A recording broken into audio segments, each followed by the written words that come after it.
ভারতের বেশ কিছু শহর নাকি এখন সৌদি আরবের থেকেও বেশি গরম হয়ে উঠেছে। হ্যাঁ, এটা কোনো বাড়িয়ে বলা কথা না, এটাই এখনকার কঠিন সত্যি। চলুন এই আলোচনা একটু গভীরে গিয়ে দেখি যে ঠিক কী কারণে এমনটা হচ্ছে, আর এর থেকে বাঁচার রাস্তাটাই বাকি। পরিস্থিতিটা ঠিক কতটা গুরুত্বপূর্ণ তা এই একটা তুলনাতেই স্পষ্ট হয়ে যায়। আহমেদাবাদ, দিল্লি, রায়পুরের মতো শহরগুলোতে তাপমাত্রা সৌদি আরব বা কাতারের থেকেও বেশি রেকর্ড করা হয়েছে। আর রাজধানী দিল্লিতে তো সম্প্রতি সর্বকালের সর্বোচ্চ তাপমাত্রা দেখা গেছে। তো প্রশ্নটা হলো, এই অস্বাভাবিক গরমের আসল কারণটা কি? এটা কি শুধুই একটা সাধারণ গ্রীষ্মকাল, নাকি এর পেছনে আরও অনেক গভীর কোনো কারণ লুকিয়ে আছে? আমাদের আজকের আলোচনার মূল ফোকাস কিন্তু এটাই। চলুন প্রথমে শহরগুলো কেন এমন প্রেসার কুকারের মতো হয়ে উঠছে তার পেছনের বিজ্ঞানটা একটু সহজ করে বোঝার চেষ্টা করি। এই ব্যাপারটাকে বিজ্ঞানীরা বলেন হিট ডোম এফেক্ট। জিনিসটা অনেকটা আমাদের রান্নাঘরের প্রেসার কুকারের মতো। ভাবুন তো, একটা বিশাল অদৃশ্য ঢাকনা যেন পুরো শহরের ওপর চেপে বসেছে। এই ঢাকনাটা হলো একটা হাই প্রেশার সিস্টেম, যা গরম বাতাসকে নিচে মানে মাটির কাছাকাছি আটকে ফেলে। ফলে কি হয়, ওই গরম বাতাস আর বেরোতে পারে না, মেঘও জমতে পারে না, বৃষ্টিও হয় না। আর ভারতের ক্ষেত্রে সমস্যাটা আরও জটিল, কারণ উত্তরে থাকা হিমালয় পর্বতমালা একটা দেওয়ালের মতো কাজ করে।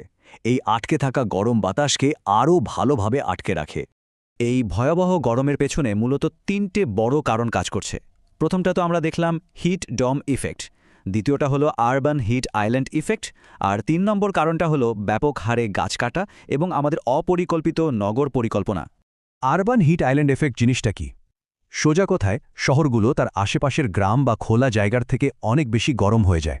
এর কারণ হলো শহরের এই যে কনক্রিট আর পিচের রাস্তা, এগুলো দিনের বেলায় সূর্যের সব তাপ শুষে নেয় আর রাতে খুব ধীরে ধীরে সেই তাপ ছাড়ে, ফলে সূর্য ডোবার পরেও শহরগুলো আর ঠান্ডাই হতে পারে না। এই টেবিলটা দেখলেই পার্থক্যটা একেবারে পরিষ্কার বোঝা যাবে।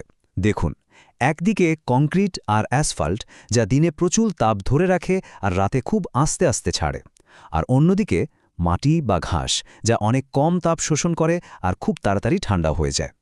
তার মানে আমরা আমাদের শহরগুলোকে ঠান্ডা হওয়ার সুযোগই দিচ্ছি না। আর আধুনিক স্থাপত্যের নামে আমরা যা করছি তা তো পরিস্থিতিকে আরও খারাপ করে তুলছে। পশ্চিমা দেশগুলোর অনুকরণে তৈরি কাচের বড় বড় বিল্ডিংগুলো যেন এক একটা বিশাল আয়না। এগুলো সূর্যের আলোকে সরাসরি রাস্তায় প্রতিফলিত করে, যা এক ধরনের ডাবল সান এফেক্ট তৈরি করে। ফলে রাস্তার তাপমাত্রা আরও অনেক বেড়ে যায়। এই যে তাপমাত্রা বাড়ছে, এর প্রভাব কিন্তু শুধু আমাদের অস্বস্তির মধ্যেই আটকে নেই।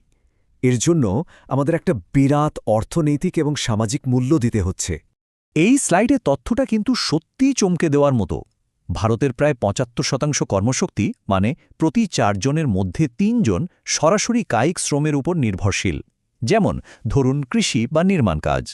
এর মানে হল দেশের একটা বিশাল সংখ্যক মানুষ এই ভয়ঙ্কর গরমের মধ্যে কাজ করতে বাধ্য হচ্ছেন। এর প্রভাবও কিন্তু মারাত্মক। স্বাস্থ্য খাতে ডিহাইড্রেশন থেকে শুরু করে হিটস্ট্রোকে মানুষের অঙ্গপ্রত্যঙ্গ বিকল হয়ে মৃত্যু পর্যন্ত ঘটছে। অর্থনীতির দিকে তাকালে এই তীব্র গরমের কারণে কর্মীদের উৎপাদনশীলতা ৫ থেকে ১০% কমে যাচ্ছে। আর কৃষিক্ষেত্রে, বিশেষ করে যখন গম পাকার সময় হয়, তখন এই তাপপ্রবাহর কারণে ফলন ১৫ থেকে ২৫% পর্যন্ত কমে যাচ্ছে। এই সংখ্যাটা একবার দেখুন, $১২৬ বিলিয়ন। এটা শুধু একটা সংখ্যা নয়, এটা আসলে একটা সতর্কবার্তা। এটা হলো একটা আনুমানিক হিসেব যে ২০৩০ সাল নাগাদ প্রতি বছর ঠিক কতটা অর্থনৈতিক ক্ষতি হতে পারে। শুধুমাত্র এই গরমের কারণে প্রোডাক্টিভিটি কমে যাওয়ায় দেশের জিডিপি ২.৫ থেকে ৪.৫% পর্যন্ত কমে যেতে পারে। একবার শুধু ভাবুন, এই বিপুল পরিমাণ টাকা দিয়ে দেশের শিক্ষা বা স্বাস্থ্য খাতে কত বড় একটা পরিবর্তন আনা যেত, তাই না? তবে ভালো খবর হলো, সমস্যা যেমন আছে তার সমাধানও কিন্তু আমাদের হাতের কাছেই আছে। চলুন এবার দেখি এই ভয়াবহ পরিস্থিতি সামলানোর জন্য আমরা কি কি পদক্ষেপ নিতে পারি। শহরকে ঠান্ডা রাখার জন্য মূলত ৩টে প্রধান কৌশলের কথা ভাবা যেতে পারে। ১. ছাদগুলোকে ঠান্ডা রাখা। ২. সবুজ এলাকার পরিমাণ বাড়ানো। আর ৩. এমনভাবে শহরের নকশা করা যা পরিবেশ বান্ধব এবং টেকসই। এখানে দেখুন, ভুল আর সঠিক নগর পরিকল্পনার মধ্যে তফাৎটা অতটা স্পষ্ট। একদিকে কাঁচের বিল্ডিং, যা তাপ আটকে রেখে শহরকে আরও গরম করে তুলছে, আর অন্যদিকে সিঙ্গাপুরের মতো দেশের মডেল অনুসরণ করে ভার্টিক্যাল গার্ডেন বা সবুজ দেয়াল তৈরি করা, যা প্রাকৃতিক উপায়েই শহরকে ঠান্ডা রাখে। একটা খুব সহজ কিন্তু দারুণ কাজের সমাধান হল কুল রুফটপ বা শীতল ছাদ।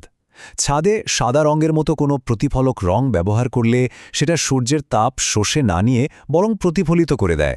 এতে ঘরের ভেতরে তাপমাত্রা অনেকটাই কমে আর বিদ্যুতের বিলও বাঁচে। চেন্নাই আর গুজরাটের মতো কিছু জায়গায় এর সফল পরীক্ষাও কিন্তু হয়েছে। আর গাছ লাগানোর গুরুত্ব বোঝানোর জন্য বোধহয় এই একটা তথ্যই যথেষ্ট।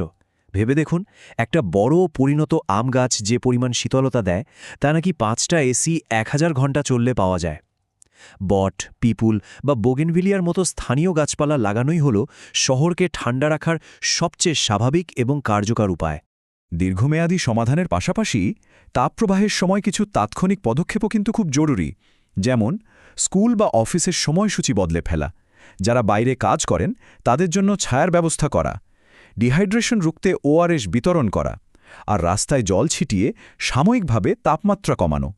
শেষ পর্যন্ত মূল কথাটা কিন্তু এটাই, শহরকে ঠান্ডা করার জন্য প্রযুক্তি এবং জ্ঞান দুটোই আমাদের কাছে আছে। এখন প্রশ্ন একটাই, এই সমাধানগুলোকে বাস্তবে রূপ দেওয়ার জন্য যে পদক্ষেপগুলো নেওয়া দরকার সেগুলো কি আমরা সময়মতো নেব? কারণ সত্যি বলতে দেরি করার সময় হয়তো আর নেই।